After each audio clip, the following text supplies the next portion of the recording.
我说老爸，您说您这么大岁数了，怎么一点不给孩子省心呢？啊？哎呀，你说你万一出个闪失怎么办呀？我哥我姐都不在这儿啊。我没那么金贵，你把你自己的事情干好就行了。你看，老同志就是不服老，你总得为别人想想吧。我敢保证，我妈这一夜肯定没睡好觉。不是你烦人不烦人呢？你说你啊，叨跟家庭妇女似的。你妈跟了我这么多年了，啥阵势没见过，没那么脆弱。你看你这哈哧连天的，是不是昨天晚上一宿没睡啊？哎呀，我昨晚被一个举报人啊折腾了大半宿。你看，我回去我睡个觉就过来了，你说你这咋弄？还上班呢？今天不上了，跟亮平约好了去北京。是不是丁义珍的案子有线索了？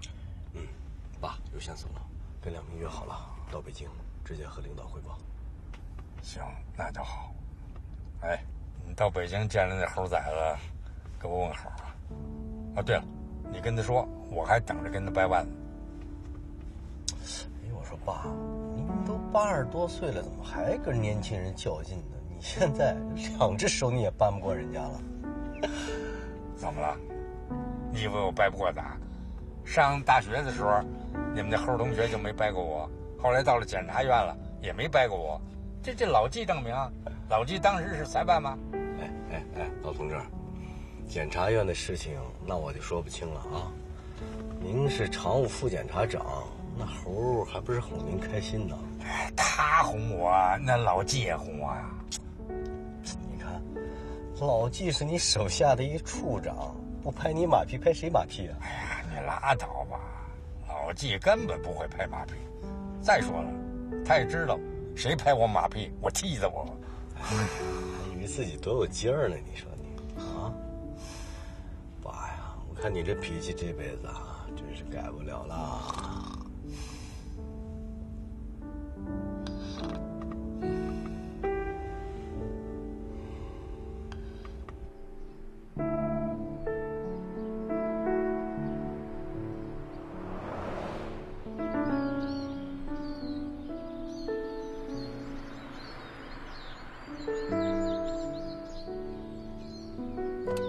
回来啦！哎呦，哎呀，活疼死我了！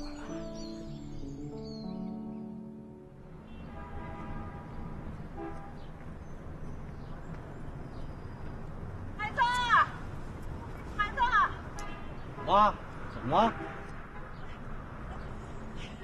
快点把这个带着。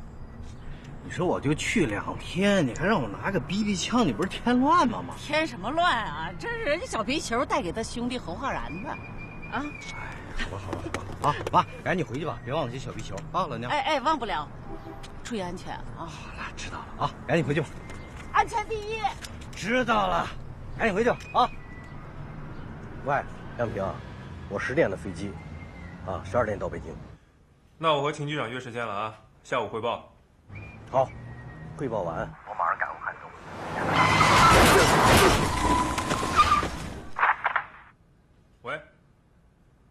喂，陈海，怎么了？陈海，你说话呀！陈海。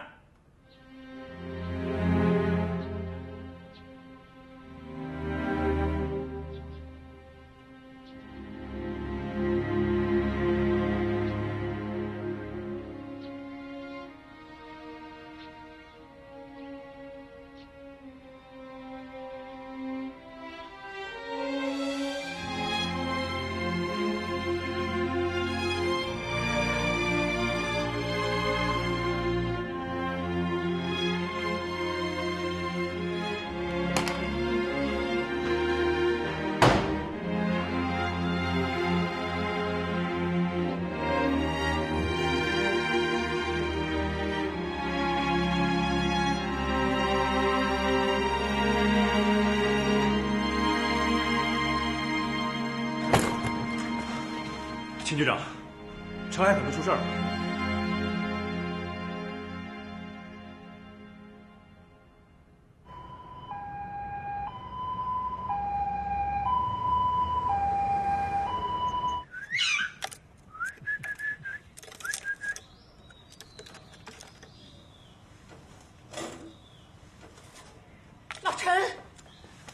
么了？孩子出车祸了，这老纪电话。喂，老纪啊，不是这啥时候的事儿啊？半小时前，现在在省人民医院抢救呢。好，好，好，我知道了。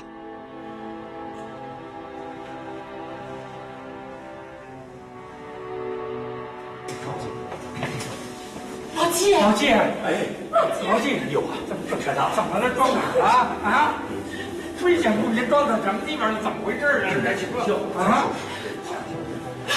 别急，孩子不会有事儿吧？不会的。不会，手术室你先在这坐着，千万别着急。这时候我们应该相信大夫，也应该相信陈海。别着急，别着急啊！孩子怎么样了？正在抢救，你放心啊，别着急。不会有事儿啊！不会的，不会的，不可能有事儿。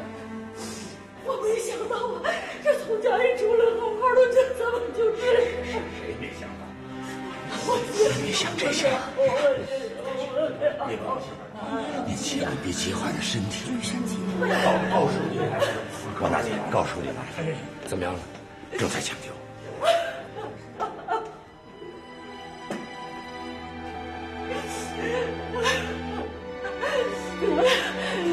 我想看看他去，我进去看看他去。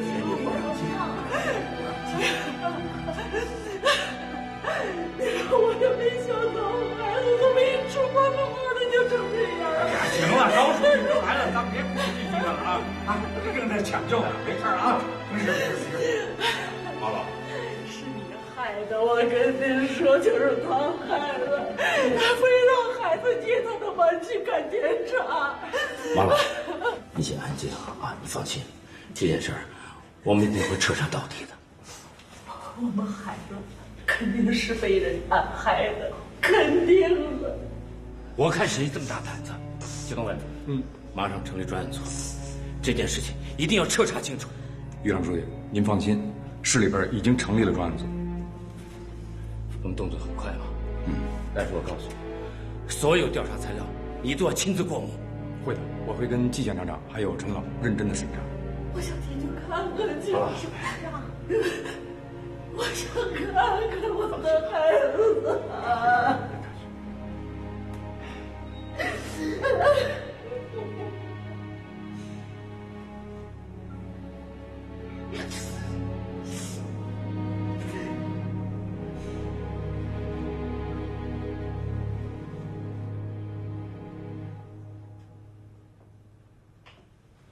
陈海，欠侯亮平贪官一窝（括号含听官一伙）。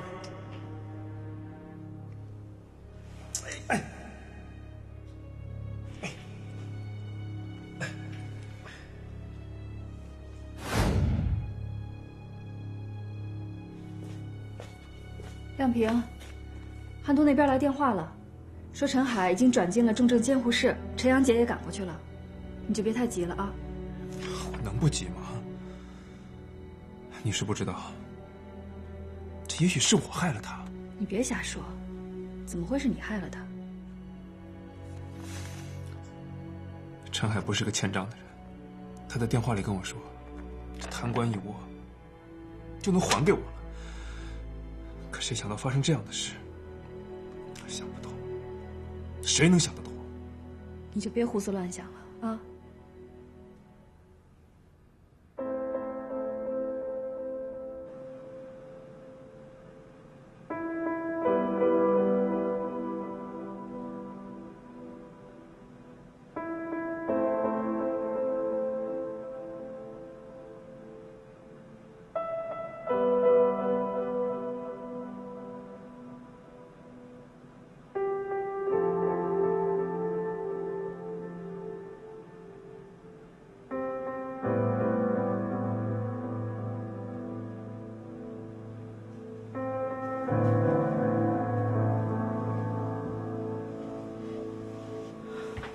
别伤心了，天灾人祸总是免不了的。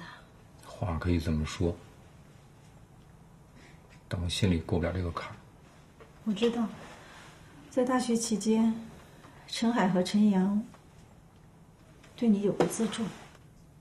今天在医院又看到陈阳了吧？看见了。我一看见他，我就想起我人生的第一双球鞋就是他帮我买的。我的同学，我的班长，还是你的初恋？什么初恋？也就是暗恋。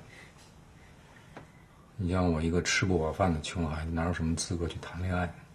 是你辜负了人家。人家陈阳可不是个物质女孩。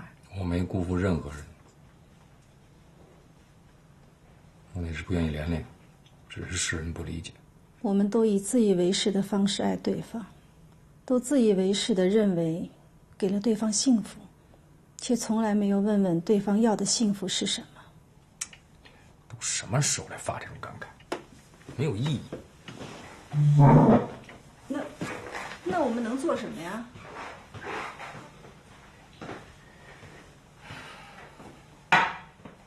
他现在那会儿啊，老的老，小的小，陈阳的工作又忙，我估计啊，待不了几天他就得走。这样啊，抽空呢你就过去看一看，看看能帮点什么忙就帮点什么，好吧？嗯。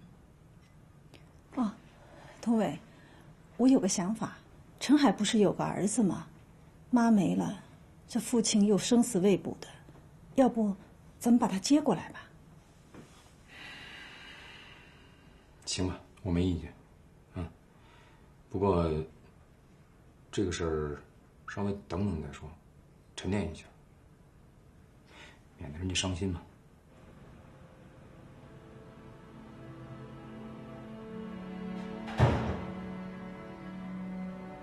孩子啊，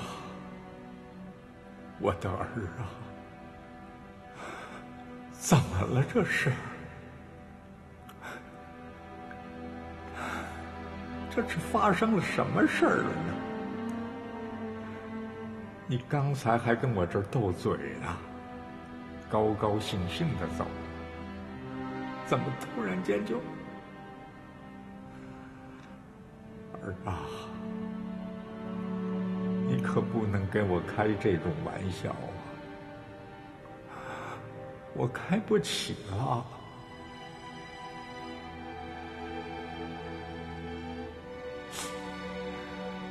你说你要是有个好歹，我跟你妈还有小皮球，我们可怎么过呀？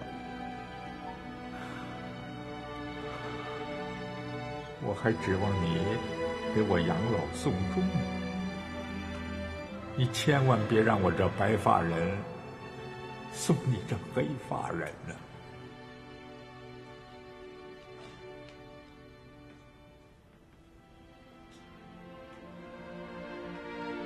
我是中华人民共和国检察官，我宣誓。我是中华人民共和国检察官，我宣誓。忠于国家，忠于人民，忠于宪法和法律。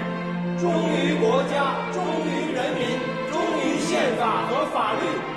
忠实履行法律监督职责。忠实履行法律监督职责。恪守检察职业道德。恪守检察职业道德，维护公平正义，维护公平正义，维护法治统一，维护法治统一。宣誓人：厉广、张坤、陈海、侯亮平。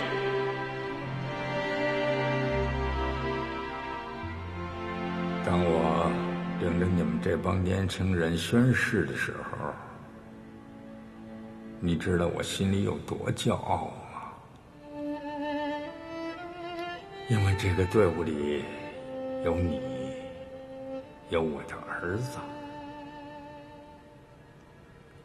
今天你妈埋怨我，说我不该让你干检察，难道我让你干错了吗？孩子，你也埋怨过我吗？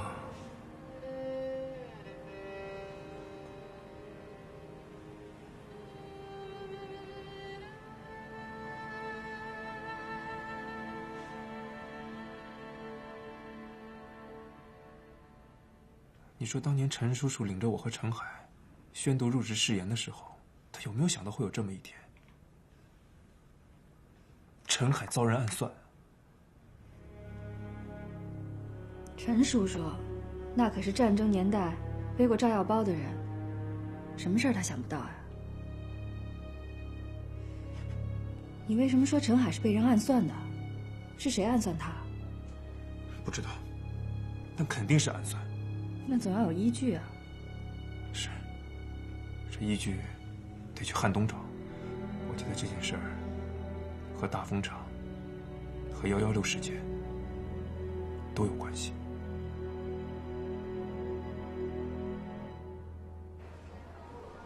李书记啊，这几天我省报系以及国内重要网站已经陆续发布了一系列关于大风厂和16事件澄清真相的报道，其中包括美国的《纽约时报》和英国的《泰晤士报》。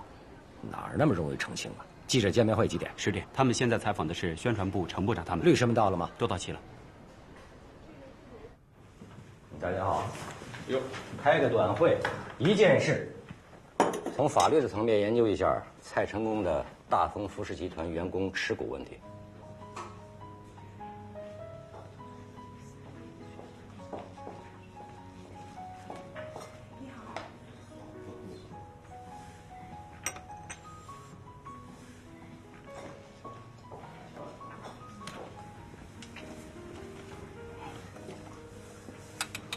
蔡总啊，好消息！什么好消息？咱们的事儿，李书记和市委重视了，真的。哎呦，那可就太好了！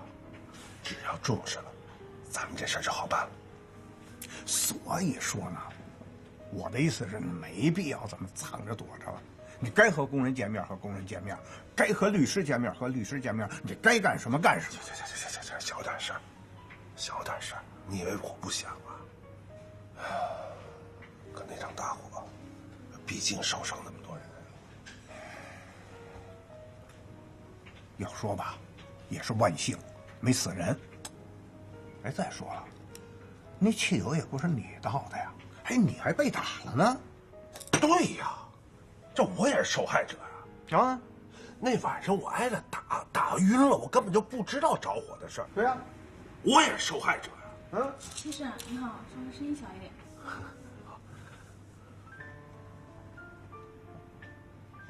哎呀，还是不行。那毕竟这件事儿是给政府捅了大娄子了，肯定生我气呀，政府饶不了，肯定得办我。毛主席曾经说过，要把美国政府和美国人民区分开来。今天我们也要区分一下，怎么区分呢？把持股的老员工和没有持股的新员工区分开来，要把所有的员工和这个奸商蔡成功区分开来。蔡成功已经不见了，我们现在正在抓他。要我说啊，你就想多了，那政府他就是想抓你。别抓的，他总得有个理由吧？理由？我一做企业的，找理由还不容易啊？先找你行贿，一找一准吧。偷税漏税，随便找个理由就能给我办了。那怎么？你老这么躲着，他也不是个办法啊。下边咱们还得打官司呢。哎，对了，李书记现场办公会上说了，他和市委市政府为咱们请律师，还免费，你信吗？他们这是一计，这叫引蛇出洞，勾搭我露面呢，我才不能上当。田主任啊，你来说。刚才李书记啊，给我们做了非常重要的指示。不是指示，建议设想，从法律层面上行得通吗？通得过。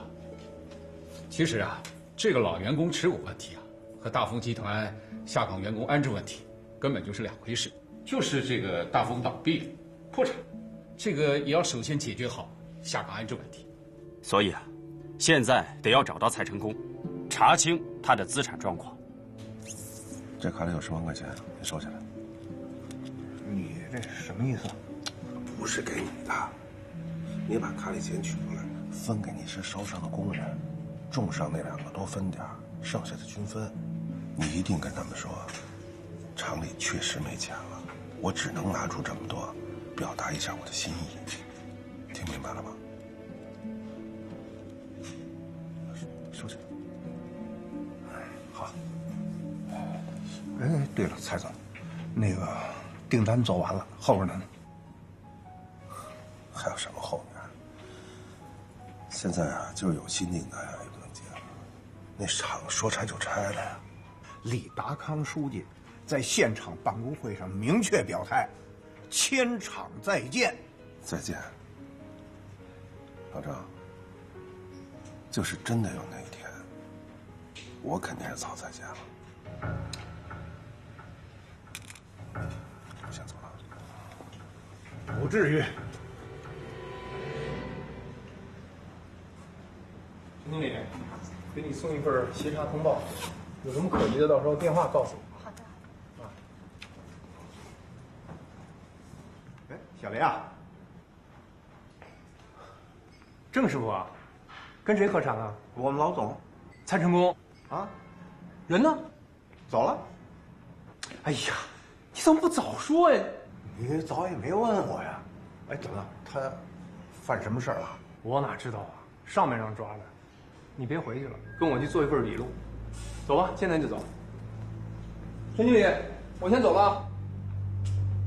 假设这个蔡成功暂时找不到，或者蔡成功没有隐匿资产，那么是不是山水集团有义务进行人员安置？法律层面怎么界定的？山水集团有安置义务，该集团接手的大丰股权包含债权和债务。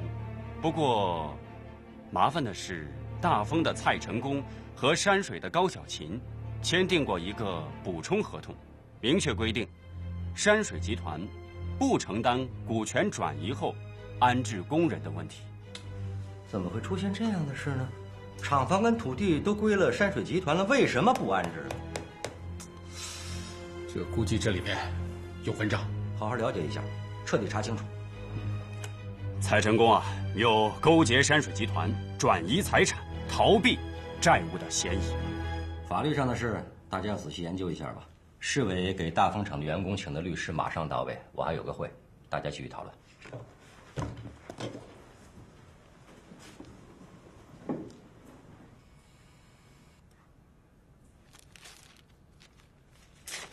郑师傅，您在这上面签个字吧。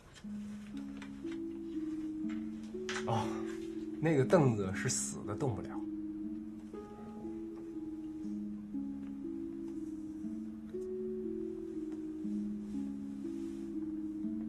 我还签啊？得签。这儿，摁个手印吧。啊，这个是规定，都得摁。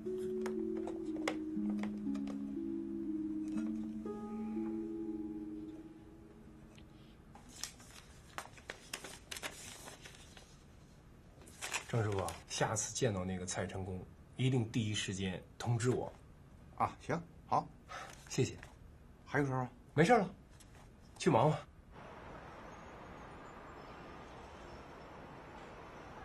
喝水。梁平啊，陈海确实是车祸呀。可这车祸太离奇了吧？我觉得是有人暗算他。我理解你的心情，但是昨天季长明检察长亲自出面，找到了交管部门，查阅了案件的原始材料，没啥可以怀疑。我连季长明都怀疑呢。咱们说话要负责任啊！陈海的父亲陈岩石老检察长亲自参与了季长明的调查，也没发现什么呀。昨天我们荆州市发生了一起重大的责任事故，我作为市委书记，应该负责任。但是在这里我要强调一点，大丰厂116事件是我市两家企业之间的经济矛盾冲突，而不像大家所说的那种什么强拆呀、血拆呀。政府以前没有，今后也不会动用警力来解决这方面的问题。汉东省汀州市116事件明显弥漫着腐败的气息，我和陈海早就嗅出来了。那天看网上视频的时候，我们交换过意见。况且那个老板蔡成功在116事件发生之前就要找陈海举报。可是，据117现场群众的证言证词，肇事司机阮成玉确系酒驾，从车上被拽下来的时候，酒气冲天，站都站不稳。秦局长，车祸发生的时候，我正在和他通话呢。陈海说了，向您汇报完，他就要赶回汉东，免得打草惊蛇。这蛇，是不是已经惊了？打草惊蛇，陈海跟你说的？是。车祸前，他和我说的最后一句话。打草惊蛇。梁平，你是不是已经认定陈海被暗算？我认定是被人暗算的，这不是普通的车祸。你是不是已经掌握了一些线索？我是有一条线索。116那晚，陈海说要去见一个重要的举报人，他要拿到过硬的线索，再来向您汇报。也就是说，在116的当夜，陈海已经和举报人见过面，甚至已经拿到了线索。结果117早上就发生了车祸。西方媒体报道说，本市的116事件是我国现阶段社会矛盾的一个真实写照，进而说我们是拆出了一个新中国。李书记，您对此有何看法？我个人认为，中国现在主要的矛盾是各经济体之间的利益矛盾冲突。就拿大风厂116事件来说吧，这是我市2家企业的股权纠纷，这在任何社会、任何国家都会发生，因为我们国家现在是处于经济高速发展期，那么也就是说，是处在矛盾的集中爆发区。我们不能因为有这些矛盾就回避，就不发展了。下一个提问。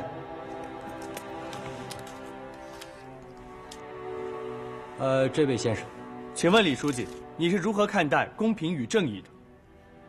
我觉得这位同志的提问非常非常的好，我可以很负责任地跟大家说，公平正义是我们政府坚持不懈的追求。就拿大风厂116事件来说吧，政府所要做的，那就是要敦促矛盾双方一定要依法来解决矛盾。政府一定要站在弱势群体当中，来伸张他们的合法正义，不容讳言，公平、正义，以前我们做的不如人意，今后我们一定要大大的加强。李书记，我要说，书记，李书记，给后边这位先生。李书记，请回答，你是如何看待拆出一个新中国？我倒觉得拆除一个旧中国没什么不好吧？不拆掉一个旧中国，怎么能建设一个新中国呀？啊！不过，我认为有些人在这个问题上不够公道，不够厚道。哦，他们一方面享受着国家高速发展带来的实惠和方便，另一方面，对我们国家的建设成果视而不见，指手画脚，甚至是造谣诽谤。陈海的车祸发生在早上8点半，这谁会在一大早喝得醉醺醺的？除非是个不可救药的酒鬼。季长兵汇报，这个人就是一个酒鬼，因为酒驾进去过一次，判了2年。可这一次，他不是早上喝的酒，他是头天晚上，2个人喝了3瓶二锅头，一直喝到12点，一早出车，满身的酒气。金局长，那会不会有人利用这个酒鬼呢？我们可以做这样的假设，但是一定要有事实根据。我想去一次汉东，找一找事实根据。亮平啊，如果组织上派你去汉东检察院任职呢？比方临时代替陈海做反贪局的代局长。我没想过。你想一想，单纯的去查陈海被害很难，怎么查？有什么理由去查？即使让你查了，你能查出事实真相吗？汉东的一个涉案的副市长，能够眼睁睁地在我们眼皮底下顺利地溜掉，使我很难相信，我们能够轻而易举的就把事实真相查出来。我明白，要悄悄的沉下去，然后来个顺藤摸瓜。对，陈海伤势很重。昨天医生们会诊以后说，即使活下来，10有8九也是个植物人。而丁义珍的案子，一定要派一个熟悉的人去抓。如果你去做代理局长，你就可以沉下心来，跟对手打一个硬仗。亮平，我记得你好像是大学毕业以后，首先是分到了汉东检察院工作的，是不是？是啊，那时候陈冉的父亲陈岩是检察长，还没有退休。季昌明是公诉处副处长，我在经济侦查处待了1年2个月。这不是小爱在北京吗？长期分居不是办法，我才调回到北京。如果你去汉东工作，也算是故地重游了。10多年过去了，故地变化不小了。这季昌明都成检察长了。你现在可是副局级的侦查处长，你的进步不比他季昌明慢。好，我服从组织安排，随时准备去汉东报道。你不要急于表态，回家跟钟小爱同志商量以后再回答我。不必了，我现在就能回答。哎，我要的是钟小爱回答。如果钟小爱同意你去汉东任代理局长，我马上就代表局里向院党组紧急汇报。好，一言为定。李书记，有消息说大风厂116事件与我市失联丁义珍副市长有关。现在丁义珍跑了，是否会影响大风厂股权纠纷的处理？我们市政府工作组马上就进驻大风厂，一定会给大家一个满意的答复的。对丁义珍，我们已经发出了红色通缉令了。我们现在政府要做的就是有腐必反，有逃必抓。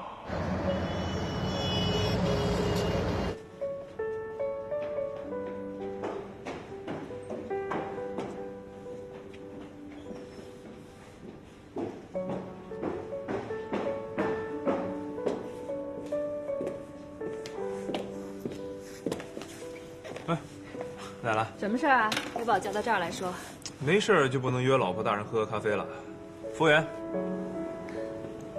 请问您需要点什么？来杯拿铁。好的，请稍等。你发奖金了是吧？要么你这铁公鸡怎么会请我喝咖啡啊？说话得凭良心啊！我对你从来都是能花1块绝不花5毛的，真身在福中不知福。哎呀，我倒是有一种黄鼠狼给鸡拜年的感觉。你快说吧，到底什么事儿？好事，好事，我升职了。真的？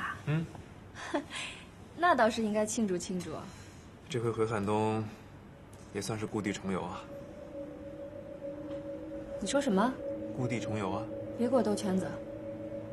你说清楚了，去汉东干什么？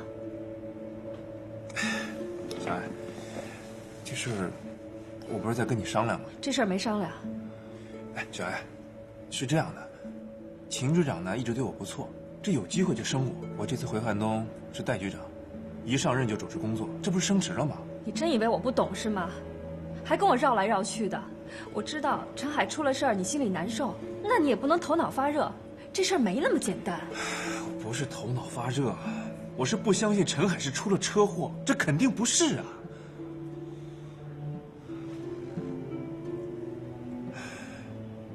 我要回汉东，为陈海讨个说法。我不能让我兄弟这么不明不白的躺在医院里啊！我不能。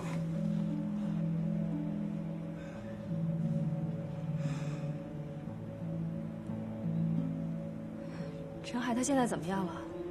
医生说还没有脱离危险呢，也可能永远醒不过来，变成植物人。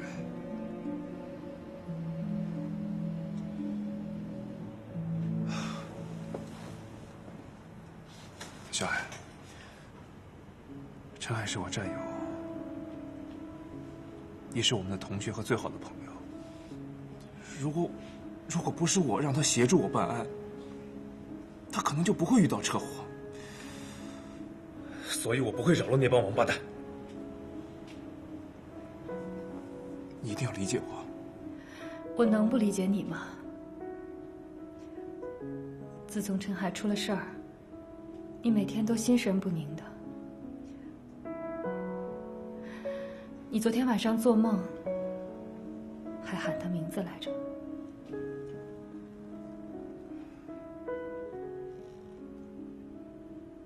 行了，那个讲完，咱们再讲讲这个啊。你爸这眼神也不好了，哎呦，只怕捡着你肉啊。你妈呀，跟我说，没事呢，跟你说说话。我也想跟你叨咕叨咕。原来你上班忙，现在好了，咱们爷儿俩可以好好的聊聊了。行了。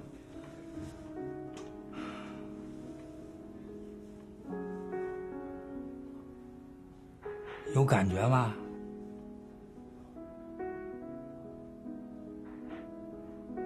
有感觉，你脚趾头就动动啊！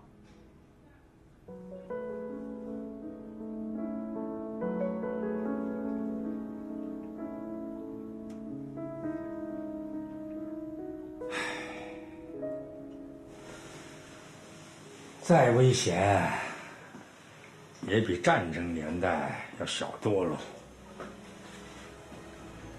那打起仗来，那可真是啊，每天都在枪林弹雨中穿梭，在生死线上奔跑啊。我是命大，活过来了。后来干过公安，干过检察，也遇到过危险，也遭受过暗算。我不怕，我才不怕呀！我从来没后悔我自己的选择，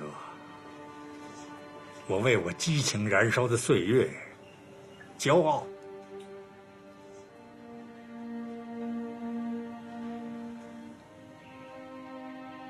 你是我的儿子，我相信你也不会后悔自己的选择的。你呀，就是累了，好好歇着，歇够了就赶紧起来吧，好多事儿等着你干呢。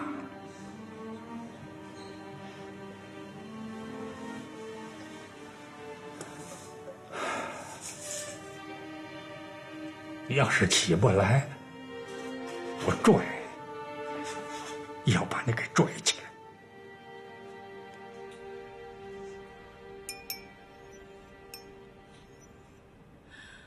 可是汉东的水太深了，他们能对陈海下手，也能这样对付你侯亮平。你就算不为自己考虑，难道不想想我和儿子吗？我明白。这么多年，总是让你担惊受怕的，是我亏欠你和孩子太多了。我不是这个意思。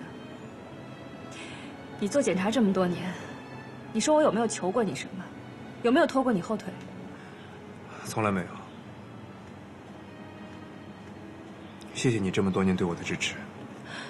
你先别急着谢我，因为这回我绝对不会让你由着性子来。小艾，还记得大学毕业那会儿吧？你回了北京，我和陈海留在荆州，同一天分到了汉东省检察院。穿上检察制服的那一天，又是陈海的父亲陈岩石领着我们宣的誓。知道，当初不是为了我，你也不会从汉东调回北京。如果10几年前我没有调回来呢？如果我留在汉东当上了反贪局长，今天倒下的人可能就是我。如果我倒下了，我相信陈海一定会追查到底，因为我们是兄弟。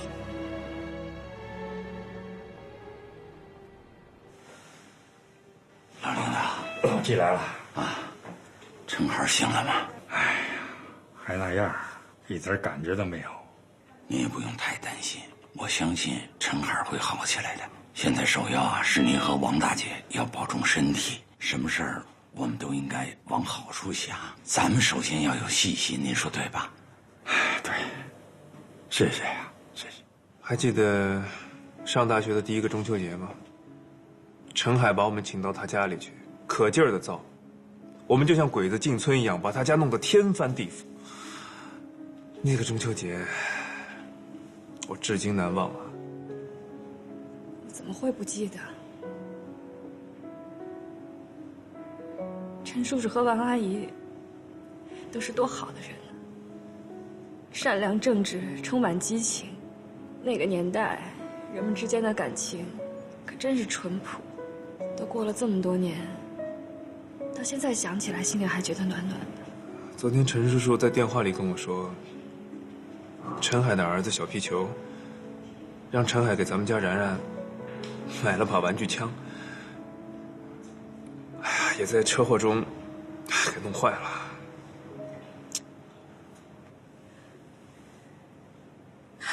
好了，你别说了，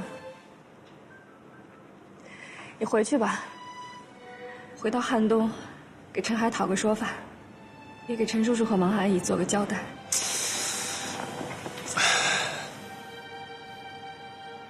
我就知道我老婆不会拖我后腿的。其实我真想拖你后腿。